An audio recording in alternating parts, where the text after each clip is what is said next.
April 27 నాడు వరంగల్లో మరి ఇప్పటిదాకా పెద్దలు చెప్పినట్టు లక్షలాదిగా మనందరం కూడా కదిలిపోవాల్సిన అవసరం ఉన్నది.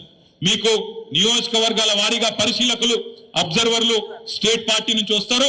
తప్పకుండా అందరం సమిష్టిగా పనిచేయాల్సిన అవసరం ఉన్నది. ఏ నియోజకవర్గానికి ఆ నియోజకవర్గం. ఆనాడు తెలంగాణ సాయుధ పోరాటంలో సుద్దాల హనుమంత్ గారు ఒక పాట రాసిండు. బండెనుక బండి కట్టి 16 బండ్లు కట్టి అని చెప్పి పాట రాసిండు. అట్లే ఏ బండి దొరికితే గా బండి వేసుకొని ఎక్కడోళ్ళు అక్కడ మనం ప్రతి గ్రామం నుంచి టిఆర్ఎస్ కార్యకర్త అనే ప్రతి సోదరుడు, ప్రతి సోదరి ఖచ్చితంగా ఏప్రిల్ 27 నాడు ఎట్లా దొరికితే గట్లా ఎండు ఉంది కదా సరటి కూడా బయలుదేరదాం నడవదు. ఎక్కడికక్కడ జామ్ అవుతుంది. ముందే చెప్తున్నా నేను, ఎక్కడికక్కడ జామ్ అవుతుంది. మళ్ళా ఈడికెళ్ళి బయలుదేరి ఆడికొచ్చి రోడ్డు మీద ఇరుక్కపోయినా సారీ అన్న అంటే కుదరదు. నిజంగా మీటింగ్ రావాలంటే ఒక్కరోజు ఎండ తట్టుకోవాలి, జర ముందెళ్ళాలి, టైంకి చేరుకోవాలి.